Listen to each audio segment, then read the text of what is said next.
अस्सलामुअलैकुम प्यारे बच्चों, आज की हमारी कहानी का मौजू है भेड़िया और लोमड़ी की चालाकी।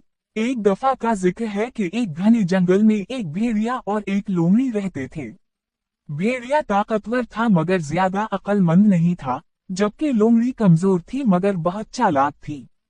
दोनों एक दूसरे के साथ रहते, मगर भेड़िया हमेशा लोमड़ी पर हुक्म चलाता और उसे धोखा देता। भेड़िया की लालच। एक दिन भेड़िया और लोमड़ी को एक किसान के खेत में मुर्गियों का दरबा नजर आया। भेड़िया फौरन बोला, यहाँ बहुत सारी मुर्गियां हैं, मैं सब खा जाऊंगा।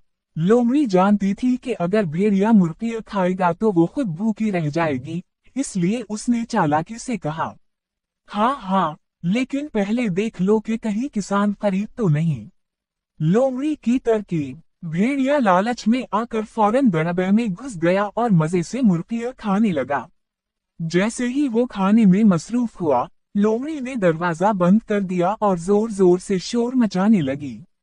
किसान आ रहा है, किसान आ रहा है।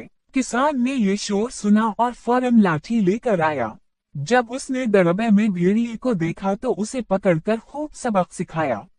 भेड़िया बड़ी मुश्किल से अपनी जान बचाकर भागा और लोमड़ी से बोला, तुमने मुझे धोखा दिया।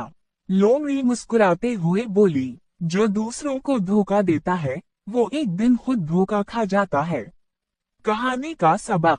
लालच और धोखाबाजी का अंजाम हमेशा बुरा होता है। अक्ल और होशियारी हमेशा ताकत से ज्यादा फायदेमंद होती है। अगर आपको मेरी कहानी पसंद आई हो तो मेरे चैनल को सब्सक्राइब करें, लाइक करें, शेयर करें।